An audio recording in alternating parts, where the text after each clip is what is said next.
A rare Leonardo da Vinci painting just sold for $450 million. But what you may have missed at the same auction was the sale of this monstrosity. How much do you reckon? Did somebody buy it for $20 for a laugh? No. $46 million! $46 million for something that resembles what would probably happen if a 2-year-old toddler was left on its own with a bottle of ketchup. Listen to the absolute tripe they spout to describe it. Red is the colour of wine, but also of blood, and these canvases encompass both a sensual pleasure and violent debauchery associated with the god. This contrast is echoed in the painting's combination of euphoric loops that soar upwards and vermilion floods of paint that ooze and cascade down the canvas. The unfurling gestures of these paintings were made like Henry Matisse's works in old age, with a brush affixed to the end of a pole, which lends them their vitality and scale. What a load of bollocks. That gibberish is another example of obscurantism, a rhetorical device modern art snobs use to disguise the fact that their art is completely meaningless. It's just a fancy way of confusing people so their initial discernment is temporarily suspended, making them afraid of criticizing such art for fear of appearing uncultured or ignorant. In reality, their first instinct is totally correct. The vast majority of modern art is talentless trash. Sometimes it's literally trash. And the entire industry is a price-fixing scam, where galleries and auction houses in coordination with elitist collectors keep values grossly inflated. Collectors also gift crappy inflated modern art as a charitable donation so they can avoid paying tax. Others buy shitty modern art simply as a way to launder money. It took Da Vinci 3 years to paint The Last Supper. The bloke who did this just stuck a brush to a pole, dipped it in paint, went like that a few times, and hey presto, that'll be $46 million,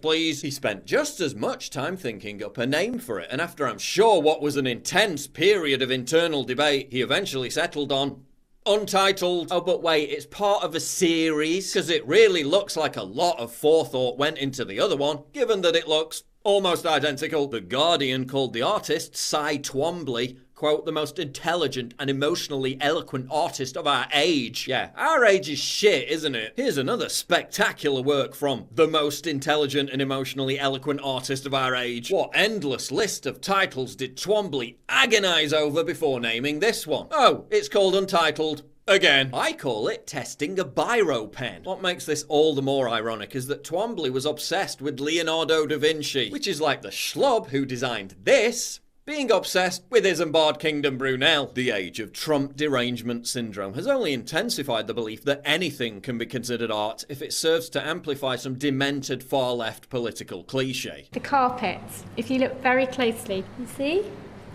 It's made up of thousands and thousands of African babies. Oh, it's like he's literally walking on African babies. Yes.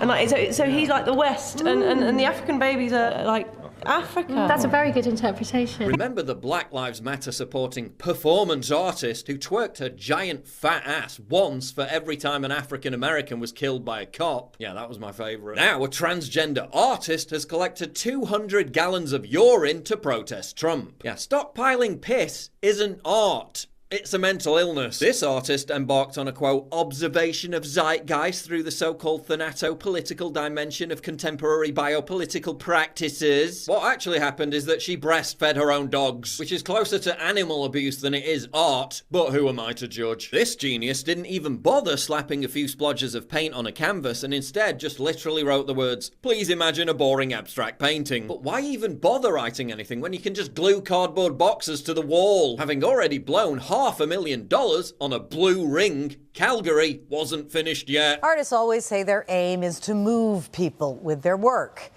Well, a massive new sculpture in Calgary is definitely moving a lot of people there into writing hate mail. Just off the Trans-Canada Highway stands Calgary's latest public art installation, Beaufort Towers. The project cost $500,000. The Museum of Modern Art in New York, MoMA, remains as cancerous as ever. This piece of art celebrates, quote, downtown counterculture. Exactly what's artistic or counterculture about some pouting soy boy flouncing around in front of a camera, your guess is as good as mine. I just feel like even like the reductive nature of this, like his color scheme is so fascinating. Yeah, his color scheme is so fascinating, he's literally used one colour. Respondents to the Twitter thread reacted with their own pieces, all of which were actually more intricate than the dross hanging in the gallery. Share photos on Instagram showing how you interpret the hijab as part of a modern wardrobe. Yeah, the hijab is so modern that women all over the Middle East who refuse to wear it or simply let it slip are subjected to abuse, beatings, imprisonment and death. So modern, so progressive. Next up at MoMA, share photos showing how you interpret the chastity belt as part of a modern wardrobe. But given how insufferably boring and pointless their exhibitions are, it was thoughtful of MoMA to provide this jigsaw puzzle for visitors. Oh no, that's a piece of art too. No, an unfinished jigsaw puzzle is not art. It's an unfinished jigsaw puzzle. If people say it's art, it's art.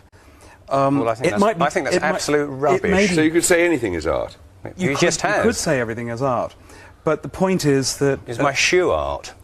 If you say it is, I have to then judge it on those terms. Well, I think that's a totally ridiculous argument. Well... I never heard anything more ludicrous in my life Well, it's before. sort of... Replica sports shirts. They're not art. They're replica sports shirts. Just because you moved them to a different location and devoted a poncy, pretentious monologue to them doesn't suddenly make them art. They're still replica sports shirts. Just like sticking a piece of plastic shit through a toilet roll holder doesn't change the fact that it's just a piece of plastic shit stuck through a toilet roll holder. Art that has to be in a gallery to be art isn't art. Some kids left a pineapple in the middle of an exhibition and people mistook it for art, thinking that everything is subjective, that there are no objective standards of beauty, and that anything can be considered art isn't a refined opinion. It's dumb. If you think that, you're not sophisticated. You're a clown. Students are now being taught that believing in objective standards of beauty in art is cultural fascism. Beauty has fallen into disrepute.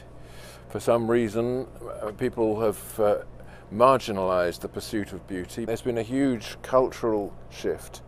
An almost deliberate attempt to expel beauty from the place in human life that it naturally occupies, which is the centre. The message that art has been perpetrating for the last 50 or even 100 years, that in the end, that our aspirations to be something better are all self-deception and delusion. Of course there is natural beauty, and there's the beauty of the human face and the human form, there's the beauty of animals and the beauty of landscape.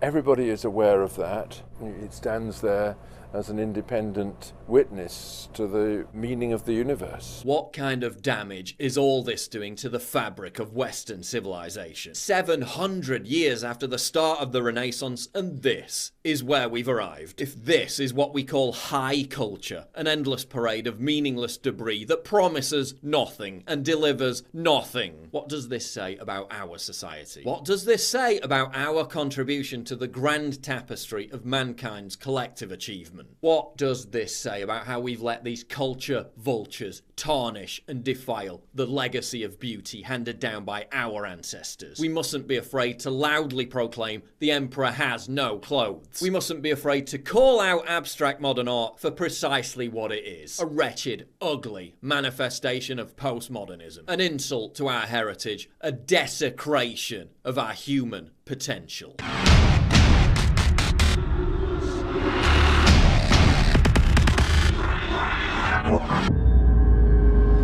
Please click the big red button to subscribe. It really helps me when you do that, and click the bell to allow notifications so you never miss a new video.